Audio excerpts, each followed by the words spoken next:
Welcome healing pulse 777 family, आप सभी का बहुत बहुत स्वागत है। तो जो आज की रीडिंग है, ये रीडिंग है कलेक्टिव मैसेजेस के बारे में कि आपको डिवाइन क्या गाइड करना चाहते हैं, क्या मैसेजेस देना चाहते हैं ईयर फ्रॉम नाउ। तो अब ये डेक उठाया ही है, तो आपके लिए शायद पहला मैसेज यही है कि अब से लेकर 1 साल तक में आपके लिए क्या मैसेजेस हैं, मे बी उसके बारे में हो सकता है ये। अगर 1 साल होने तक आपको क्या सुनने की ज़रूरत है अपनी लाइफ के लिए, शायद उसके बारे में हो सकता है। अपॉर्चुनिटीज़ हो सकती हैं आपके लिए। देखते हैं क्या मैसेजेस आते हैं। तो अगर आप पहली बार आए हैं, आपका बहुत बहुत स्वागत है। फिर से वापस आए हैं, इस परिवार का हिस्सा हैं, तो भी आपका बहुत सारा वेलकम है। आप सभी का स्वागत है आपके ही परिवार में। तो आज की रीडिंग को शुरू करने से पहले आप लोगों का बहुत बहुत आभार यहाँ होने के लिए, आपके बहुत सारे प्यारे कमेंट्स के लिए, आप लोगों के एप्रिसिएशन के लिए, सपोर्ट के लिए और आपका डिवाइन होने के लिए, यानी कि अपनी डिवाइन एनर्जीज के साथ जुड़ने के लिए आप सबका बहुत बहुत आभार। मैं दिल से बहुत आभारी हूँ आप लोगों की प्रेजेंस के लिए। Thank you so very much. Thank you so very much dear divine. आप क्या गाइड करना चाहते हैं, कलेक्टिव में सभी को क्या सुनने की जरूरत है। Thank you so very much. Okay, आपके लिए मैसेज है with in the next few months. Okay, bottom of the deck पहले ही मैसेज था ईयर फ्रॉम नाउ का।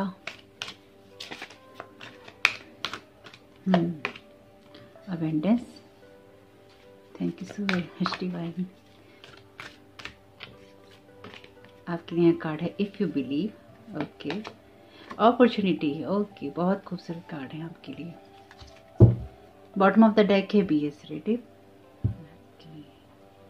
देखते हैं यहाँ पर आपको क्या गाइड करने की कोशिश की जा रही है।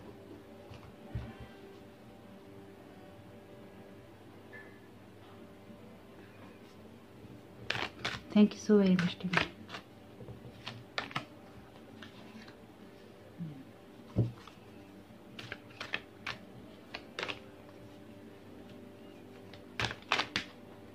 Curiosity.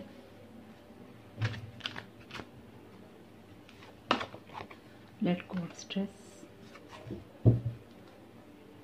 Bottom of the deck है आपके लिए what would you see, feel, think and hear if your wish came true. तो आपकी रीडिंग में एक एनर्जी तो बहुत ही क्लियर है कि आप वेटिंग मोड में हैं या वेटिंग पीरियड में हैं, worth waiting for with in the next few months. तो यहाँ पर एक चीज बहुत ही ज्यादा क्लियर कर दी है डिवाइन ने कि अगर आप किसी वेटिंग पीरियड में हैं या फिर आप किसी सिचुएशन में रुके हुए हैं, आपका कोई काम नहीं हो रहा है या फिर अभी आपको कोई अपॉर्चुनिटी नहीं मिल रही है, अपने आप को आप स्ट्रक समझ रहे हैं, या जो भी सिचुएशंस हैं अगर वो थोड़ा सा पॉज मूवमेंट के अंदर हैं या फिर धीरे धीरे स्लोली प्रोग्रेस कर रही हैं, आपसे यहाँ पे ये कहा गया है कि आपको चिंता करने की जरूरत नहीं है। आप अपने हार्ट को, अपने माइंड को, अपनी सोल को एक्टिव रखिए और आप बिल्कुल भी ये नहीं सोचिए कि आपके लिए काम या चीजें हो नहीं रही हैं। यहाँ पे ये कार्ड कहता है your patience will be rewarded. Next few months में आप देखेंगे कि जो भी चीजें आप करना चाहते हैं स्पेसिफिकली अपने कैरियर में, ये कार्ड है क्यूरियोसिटी का। Start a project related to something you are curious about. तो अगर आप बिलीव करते हैं खुद के ऊपर और आप अपनी डिवाइन टीम के साथ कनेक्टेड हैं, क्योंकि यहाँ पे जिस तरह की एनर्जीज हैं वो क्लियरली इस बात को गाइड कर रही हैं कि अगर आप डिवाइनली गाइडेड हैं और आप वो स्टेप उठा रहे हैं जो कि डिवाइन आपको गाइड कर रहा है, या फिर आप सही तरीके से आगे बढ़ रही हैं अपनी इंट्यूशंस को सुनते हुए और सही बात को चूज कर रही हैं, फॉलो कर रही हैं। यानी कि अगर आप मान लीजिए कोई ऐसी चीज करते हैं या फिर आपके माइंड में ऐसा थॉट आता है कि ये गलत है और आप कर रहे हैं, तो डेफिनेटली ये रीडिंग आपके लिए नहीं है, क्योंकि फिर आप अपने डिवाइन पाथ को फॉलो नहीं कर रहे। डिवाइन के पाथ में किसी को भी नुकसान करना नहीं आता है। जब आप किसी का नुकसान करने की सोचते हैं या फिर आप किसी से कुछ छीनने की सोचते हैं, डेफिनेटली यानी कि ओवरऑल अगर आपके माइंडसेट में कुछ भी किसी का बुरा करने का आता है तो आप एक कार्मिक सिचुएशंस में होते हैं या फिर आप कार्मिक रोल प्ले कर रहे होते हैं किसी की लाइफ में। तो अगर आप किसी की लाइफ में कोई प्रॉब्लम क्रिएट कर रहे हैं तो आप कार्मिक हैं किसी के, डेफिनेटली आप डिवाइन पाथ पे नहीं है और आपकी सिचुएशन फिर वैसी ही होगी। लेकिन ये रीडिंग जो मैं समझ पा रही हूँ ये उन लोगों के लिए है कि अगर आप अपने डिवाइन पाथ को फॉलो कर रहे हैं और आप किसी का कार्मिक नहीं बन रहे हैं, तो डेफिनेटली आप उन चीजों की तरफ जा रहे हैं जो कि आपको स्ट्रेस फ्री करती हैं। और अगर आप बिलीव करते हैं कि हाँ, दुनिया में एबेंडेंस है, दुनिया में अपॉर्चुनिटीज हैं, दुनिया में जो काम आपको चाहिए, जो सिचुएशंस आपको चाहिए, जो पोजीशन आपको चाहिए वो आपको मिल सकती है। लेकिन जब आप अपना डिवाइन पाथ, अपनी चॉइसेस सही तरीके से बनाते हैं, जब आप अपना डिवाइन पाथ फॉलो कर रहे होते हैं, जब आप अपनी चॉइसेस को बना रहे होते हैं और जब आप डिवाइनली गाइडेड होते हैं, यहाँ पर आपसे कहा गया है कि आप उन चीजों की तरफ फोकस कीजिए जिनको करने से आपको अच्छा लगता है, जिनको करने में आपको रुचि आती है, और आप उन कामों को करने के लिए अपने स्ट्रेस को जाने दीजिए और अपने किसी प्रोजेक्ट पर, अपने किसी आइडिया पर, या फिर अपनी लाइफ में जो भी अपॉर्चुनिटीज आप ग्रैब करना चाहते हैं उन पर ट्रस्ट कीजिए। यहाँ पर ये कार्ड अपॉर्चुनिटी का है और ये कार्ड भी आपसे ही कहता है start a project related to something you are curious about. तो यहाँ पे डेफिनेटली एनिमल वर्ड की एनर्जीज हैं, तो आप एनिमल वर्ड से भी हेल्प मांग सकते हैं। आपके स्पिरिट एनिमल कोई ऐसे हो सकते हैं जो इस वक्त या तो आपको बहुत दिखाई दे रहे हों, या फिर जिनसे मदद लेकर आप आगे बढ़ सकते हैं। लेट गो ऑफ स्ट्रेस का मैसेज है कि अगर आप किसी अपॉर्चुनिटीज को फॉलो करना चाहते हैं तो बिल्कुल उसमें आपको स्ट्रेस को लेट को करना होगा। और यहाँ पे ये कार्ड है लव फ्रॉम योर पेरेंट्स का। तो सबसे पहले तो मुझे लगता है कि आपके कोई पेरेंट है नहीं, यानी कि एक आपके पेरेंट हैं और एक आपके पेरेंट नहीं है। दूसरा ये कि आप में से बहुत लोगों के, यानी कि सबके तो डेफिनेटली नहीं क्योंकि कलेक्टिव मैसेजेस हैं, तो अपने हिसाब से देखिएगा, लेकिन आप में से बहुत लोगों के अपने मदर या फादर के साथ में या तो कंडीशन या तो आपका कन्वर्सेशन नहीं है या कम्युनिकेशन आपका बेटर लेवल पे नहीं है, जो मैं यहाँ समझ पा रही हूँ। लेकिन आप लोगों के रिलेशनशिप जो है बेटर होंगे अपने पेरेंट्स या मदर या फादर के साथ में या अपने पेरेंट्स के साथ में। तो जिनके भी पेरेंट्स यहाँ पर हैं, आप उनसे अपना समय बिताइए, उनके साथ में उनसे बातचीत कीजिए, ताकि आप अपनी लाइफ में जो भी प्यार पाना चाहते हैं उनसे पा सके। साथ ही साथ अगर आप हमेशा ही अपने पेरेंट्स को लेकर बुरा सोचते रहते हैं, बुरा बोलते रहते हैं या उनके साथ कुछ बुरा करते रहते हैं, आपको इससे रुकना चाहिए। आपसे ये कहा गया है कि आपके लिए ये टाइम पीरियड है वेट करने का, पेशेंस रखने का, लेकिन धीरे धीरे ही सही अपने आप पे विश्वास करने का। तो अगर आपका कोई काम अभी नहीं हो रहा है, आप वेटिंग मोड में हैं, तो भी आप पेशेंस रखते हुए आगे बढ़ते रहिए और स्लो प्रोग्रेस होगी, लेकिन आप देखेंगे कि आप जिस भी चीज में वेट कर रहे थे वही चीजें आपके लिए एबेंडेंस लेके आ रही हैं। आप उस चीज पे अगर बिलीव करते हैं तो वो आपके लिए उन कामों को करेंगी जिनसे आपको अपॉर्चुनिटीज मिलेंगी, और आप देखेंगे कि अपना रियल सेल्फ बनने से या फिर अपने डिवाइन पाथ को फॉलो करने से, या फिर आप जो एक सोल है, डिवाइन सोल है, कॉन्शियसनेस का हिस्सा है, यानी कि डिवाइन का जो आप हिस्सा है, अगर आप उसी बात को फॉलो कर रहे हैं तो ये जो इनर ग्लो है ये आपके अंदर से ही आता है, या फिर यूं कह लीजिए कि जो भी कुछ आप करना चाहते हैं वो फिर आपको अंदर से ही आभास होता रहता है।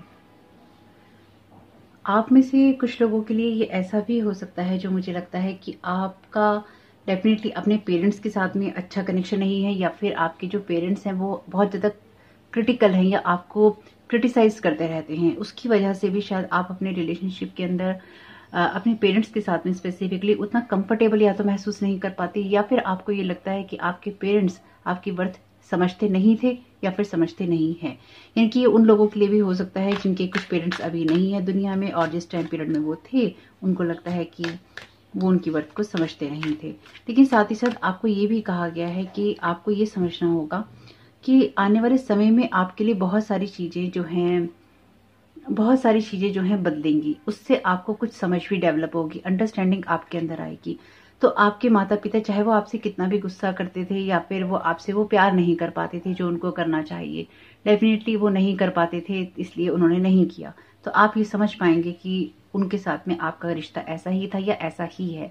तो जैसा भी आपके माता पिता आपसे प्यार करते हैं, चाहे वो आपको गाली देते हैं, चाहे वो आपको अच्छा नहीं मानते हैं, चाहे वो आपको क्रिटिसाइज करते हैं, तो जब आपके माता पिता आपके साथ कुछ ज्यादा ही ऐसा करते हैं तो वो आपके कार्मिक सोलमेट होते हैं, यानी कि वो आपकी उस सोल फैमिली का हिस्सा होते हैं जहां पर आपको उनके साथ कुछ कार्मिक चीजें रिजॉल्व करनी होती हैं। पर ओवरऑल या आफ्टर ऑल आपके जो माता पिता हैं वो आपके माता पिता ही होते हैं और आप उनकी संतान हैं, इसलिए वो आपसे प्यार करते ही हैं। अपने मन में कोई गरज नहीं रखनी है, और आप अगर उनको माफ नहीं करना चाहते हैं या आपके मन में हमेशा ही उनके कुछ कामों को लेकर, कुछ बातों को लेकर किसी तरह की कोई कड़वाहट रहती है, तो उसको माफ करने का ये समय है। और आपको ये भी देखना होगा कि आपको उनके साथ रिश्ता रखना है या नहीं रखना, ये टोटली आपकी चॉइस है, लेकिन आपको उनको माफ करना ही होगा। जैसे कि मैं हमेशा ही आपसे कहती हूँ, अगर आपका हार्ट हील नहीं होगा तो आपके लिए चीजें भी नहीं होंगी, इसलिए आपको लोगों को माफ करना होगा।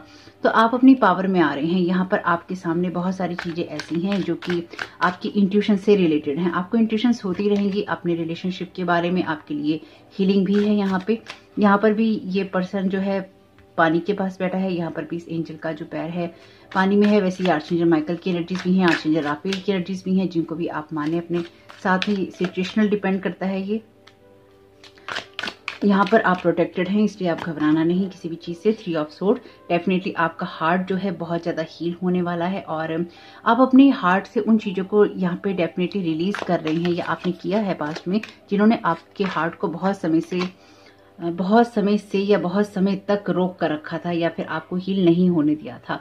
यहाँ पे कार्ड है डेविल का। डेफिनेटली आपकी जो अपॉर्चुनिटीज़ हैं उसमें आपको लगता है कि बहुत चीज़ें टफ हैं आपके लिए या फिर आपके लिए चीज़ें उतने हिसाब से नहीं हो रही हैं जिस हिसाब से उनको होना चाहिए, जिस हिसाब से आपको अपनी हीलिंग चाहिए।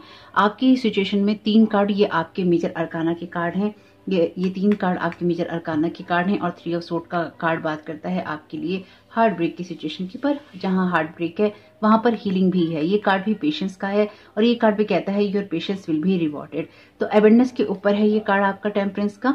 तो डेफिनेटली आपके लिए कुछ चीजें ऐसी हैं जिसमें आपने बहुत पेशेंस रखा है और अभी भी आप पेशेंस रख रहे हैं। हाई प्रीस्टेस का कार्ड आपके लिए डिवाइनली गाइडेड एनर्जीज की बात करता है। तो आपको ये समझ में आएगा कि जो भी ये हार्ट ब्रेक आपको मिला है पिछले कुछ समय में या फिर आपने जिस भी परेशानी का सामना किया है वो चीजें आपकी हील हो रही हैं। स्पेसिफिकली अगर ये आपका कैरियर से रिलेटेड है तो, और आप जिस भी अपॉर्चुनिटी को पाना चाहते थे वो आप जरूर पालेंगे। लेकिन यहाँ पर जब डेविल आया है तो इसके साथ एक वार्निंग भी आई है। डेविल कहता है कि हमें एडिक्शन में नहीं फंसना। जब आप एडिक्शन में फंसते हैं तो आप कहीं ना कहीं लटक जाते हैं। तो लटकना नहीं है, यानी कि आपको ये नहीं सोचना है कि आपको यही मौका मिल रहा है, यही आपको रास्ता दिखाई दे रहा है, यही अपॉर्चुनिटी दिखाई दे रही है तो इसे ग्रैब कर लो। मैं हमेशा आप लोगों को एक ही बात कहती हूँ, ये समय किसी भी चमकती हुई चीज के पीछे जाने का नहीं है। चाहे वो कोई आपके लिए रिलेशनशिप का ऑफर हो, चाहे वो आपके लिए कोई प्रोजेक्ट हो, आप कितना भी बड़ा आपके लिए मनी का ऑफर हो, आपको ये देखना होगा कि आपकी गट फीलिंग्स आपसे क्या कहती हैं। और अगर आपकी गट फीलिंग किसी भी वजह से ब्लॉक है या फिर आपको उस तक पहुंचने नहीं दिया जाता तो आपको ये समझना होगा कि आप अपनी चीजों को क्लियर करते रहें। यानी कि आपकी जो भी ओल्ड बिलीफ सिस्टम है, आपके हर्ट है, आपके पेन है या फिर इन जनरल आपके घर के अंदर जो क्लटर है उसको आप डी क्लटर करते रहें। जितना ज्यादा आप सफाई करते रहेंगे अपने माइंड, बॉडी, हार्ट, अपने होम की, उतना ज्यादा आपके लिए चीजें क्लियर होती जाएंगी और ऐसे लोग आपके सामने आते जाएंगे जो कि आपको डेविल की एनर्जीज में रखते हैं। यानी कि जितना ज्यादा आपके माइंड में क्लैरिटी आती जाएगी, जो कि लोग नहीं चाहते हैं कि इस टाइम पीरियड में आए और आपका माइंड ब्लॉक रहे, आपका माइंड बुझा हुआ रहे या फिर आपके माइंड में वो एनर्जीज ना आए, आपके हार्ट में वो एनर्जीज ना आए, ये आपको अवेयर रहना होगा। ये आप लोगों के लिए वार्निंग है, इसको सुनिए, समझिए और इसको फॉलो कीजिए। इसलिए मैंने आपसे पहले भी कहा था कि अगर बाई चांस आप मेरे वीडियो को सुनने में खुद को असमर्थ पाते हैं कि आप मेरे वीडियो तो मैंने पोस्ट किया पर आप नहीं देख पाए, तो समझ लीजिएगा कि आपके साथ में कुछ ना कुछ नेगेटिविटी है या नेगेटिव एनर्जी है। हमेशा ऐसा नहीं होगा, लेकिन अगर ऐसा ही होता रहे तो याद रखिएगा, कोशिश कीजिएगा कि आप आए और अपनी गाइडेंस सुने। और बाई चांस अगर इस चैनल पे वीडियो आने कम होते हैं या पोस्ट नहीं हो पाते तो समझ लीजिएगा इस चैनल पे स्पेल वर्क है। लोग नहीं चाहते हैं कि आपकी गाइडेंस आप तक पहुंचे और वो नहीं चाहते हैं मैं वीडियो पोस्ट कर पाऊं। मैं अपनी तरफ से पूरी कोशिश कर रही हूँ और मेरी ये आपसे रिक्वेस्ट है कि अपनी प्रेयर्स में मुझे और इस चैनल को रखिएगा ताकि आपकी डिवाइन गाइडेंस जो है आप तक पहुंच सके। मैं आपको बहुत ही क्लियरली इस चीज को बता रही हूँ कि लोग नहीं चाहते हैं कि गाइडेंस बाहर आए, वीडियो बाहर पोस्ट हो, इसलिए वो कोई ना कोई ऐसा काम कर रहे हैं, करते रहे हैं पिछले काफी समय से कुछ लोग ऐसा कर रहे हैं जिससे कि वीडियो पोस्ट ना हो पाए। और आप खुद भी देख सकते हैं, आपको पता ही है जैसा भी पिछले महीनों में हाल रहा है और अभी भी लोग नहीं चाहते हैं कि ये वीडियो पोस्ट हो पाए, ये गाइडेंस मिल सके। और मैं अपनी तरफ से पूरी कोशिश कर रही हूँ और आपसे ये रिक्वेस्ट है कि आप भी पूरी कोशिश कीजिएगा कि कोई भी नेगेटिव एनर्जी, कोई भी नेगेटिव मैजिक आपको रोक ना पाए। आप इतने कमजोर नहीं हैं, आप डिवाइनली गाइडेड हैं, आप डिवाइनली प्रोटेक्टेड हैं। इसलिए कोशिश कीजिएगा कि जब भी आपके पास समय हो आप वीडियो जरूर सुने और अगर आपसे हो सके तो आए और कमेंट भी करें। यानी कि अगर पॉसिबल हो तो हमेशा तो डेफिनेटली ऐसा नहीं होगा कि आप सब वीडियो देख पाए, लेकिन अगर आप देख पाए, आपके साथ रेजोनेट करे, कोई डिवाइन गाइडेंस आपको मिलती हो या आप लेना चाहें तो जरूर आए। यानी कि कुछ भी ऐसा जो कि आपको आर्टिफिशियली रोकता हो उसको ब्रेक करने का काम आपको ही करना होगा। और ये आपको देखना होगा कि कहीं आप किसी चीज के बंधन में बंधे हुए तो नहीं है या फिर कोई आपको बांधने की कोशिश तो नहीं कर रहा। कई बार ये आपके कुछ लोग हो सकते हैं, कई बार इस चैनल के कुछ लोग इस चैनल की तरफ से हो सकते हैं, यानी कि कुछ लोग जो नहीं चाहते कि इस चैनल पे वीडियो आए वो हो सकते हैं, कुछ लोग आपकी तरफ के हो सकते हैं जो नहीं चाहते कि आप डिवाइनली गाइडेड हों। तो जरूर देखिएगा अगर आपके साथ ये बातें रेजोनेट करती हैं और आपको कोई हेल्प मिलती है तो। और हमेशा ऐसे नहीं होगा कि आप अगर नहीं देख पा रहे हैं तो कोई स्पेल वर्क हो गया है, कोई चीजें हैं, कभी कभी टाइम नहीं मिलता, मैं इस चीज को समझती हूँ, लेकिन फिर भी अगर कुछ ऐसा होता है तो आपको इसका ध्यान रखना होगा। यानी कि ये आपको देखना होगा कि आप इस चीज को ओवरकम कर सकें। डेफिनेटली आपको कोई ऑफर नहीं लेना है। अगर आपको कोई पर्सन ऑफर देने की कोशिश करता है यहाँ पे, इस बात को मेरी ध्यान रखें, बिल्कुल नहीं लेना है। अगर आपको कोई मनी का ऑफर देता है, आपको कोई रिलेशनशिप का ऑफर देता है, अगर कोई आपको रिलेशनशिप का ऑफर देगा भी, तो चाहे वो मेल हो या फीमेल, या फिर आप किसी मेल या फीमेल की तरफ अट्रैक्ट हो रहे हैं, तो मेरी इस बात को याद रखिएगा कि ये जो मेल है या फिर ये फीमेल है, डेफिनेटली आपको आपकी जगह से भटकाने के लिए आया है। और आपकी लाइफ में ये पर्सन आएगा तो सही, लेकिन ये आपके साथ में थोड़ा समय बिता के चला जाएगा या फिर आपको यूज करके चला जाएगा। ये बहुत ही क्लियर एनर्जीज है। नाइट ऑफ वॉन्ड्स का कार्ड कमिटमेंट नहीं मिलने की बात करता है। कई बार नाइट ऑफ पेंटिकल्स का कार्ड भी इसी तरह की बात करता है। आपको किसी भी ऐसी सिचुएशन में हार्ट ब्रेक का सामना करना पड़ सकता है जहां पर आपको ये लगेगा कि ये बहुत ही बढ़िया ऑफर है, ये पर्सन आपको बहुत प्यार करता है, ये पर्सन आपको बहुत आपकी केयर करता है, केयर करेगा। तो सपने में नहीं रहना है। जो कुछ भी है उसमें आपको बहुत ही सोच समझ के डिसीजन लेना होगा। टू ऑफ सोर्ड के पेशेंस टेम्परेंस के कार्ड के क्लैरिफिकेशन में है टू ऑफ सोर्ड का कार्ड। यहाँ पर आपको अपने हार्ट को ओपन करना होगा ताकि आप अपने दिल से, अपने दिमाग से, अपनी आंखों से देख समझ कर ही सारे डिसीजन ले सकें। अगर आपकी इंट्यूशंस ब्लॉक होंगी या फिर आप अपनी इंट्यूशंस की नहीं सुनेंगे और आप लालच में कोई ऐसा ऑफर लेंगे, उसकी वजह से आपको ही दिक्कत होगी। इस बात को मेरी ध्यान रखिएगा, क्योंकि यहाँ पे ये जो कॉम्बिनेशन है और जो ये कॉम्बिनेशन है, ये कहता है कि आप बहुत कुछ करने के लिए रेडी हैं और आपकी लाइफ, आपकी जो लाइट है, कुछ ऐसे लोगों को अपनी तरफ अट्रैक्ट कर रही है जो कि आपको डेविल की एनर्जीज में बांध के रखना चाहते हैं। क्वीन ऑफ पेंटिकल्स की जो ये एनर्जीज है ना, ये डेफिनेटली कोई ना कोई ऐसा पर्सन है जो कि आपको आगे नहीं बढ़ने देना चाहता या फिर आपके ऊपर नजर रखता है, क्योंकि डेविल का कार्ड डेफिनेटली यहाँ पर किसी ऐसी एनर्जी की बात कर रहा है जो कि किसी एडिक्शन से आती है या फिर किसी बंधी हुई एनर्जी से आती है। ये आपको देखना होगा। तो ओवरऑल आपके लिए यही मैसेजेस हैं फिलहाल। तो आप जरूर देखिएगा कि आपको कि जिस भी वेटिंग पीरियड में आप हैं, क्योंकि यहाँ बहुत सारा वेटिंग पीरियड है, इसमें आपको कोई ऐसा ऑफर नहीं लेना है। कोई भी ऐसा ऑफर आपको नहीं लेना है जो कि आप जल्दबाजी में लें या फिर आप ये सोचें कि आपके लिए चीजें नहीं होंगी इसलिए अभी इस ऑफर को ले लो, मौका है फिर नहीं मिलेगा। आपको मौका नहीं मिलेगा, ऐसा नहीं होगा। इसलिए जो भी आपको अपॉर्चुनिटी मिले उसे सोच समझ के लेना है। आपकी लाइफ में जो कुछ भी होगा वो आपको एबंडेंस की तरफ ही लेके जाएगा।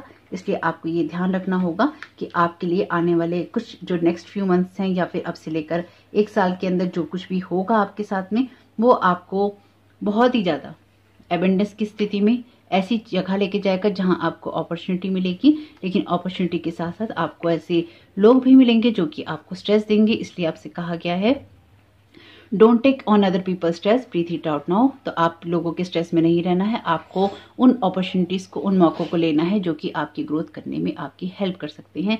लेकिन अगेन आपको ये सोच समझ के लेना होगा। आपको जल्दबाजी में कोई काम नहीं करना, आपको पेशेंस रखना होगा और आप अपनी चीजों को होते हुए देखेंगे। और फियर की एनर्जी से आपको काम नहीं करना, यानी कि देखिए यहाँ पे ऐसी एनर्जीज हैं कि आपको काम भी करना है, आपको फियर भी नहीं करना है, आपको मौके भी लेने हैं और आपको ऐसे लोगों से मौके नहीं लेने हैं जो कि आपके साथ में टाइम पास करें या फिर आपको दिखाएं कुछ और, हो कुछ और आप भटक जाएं।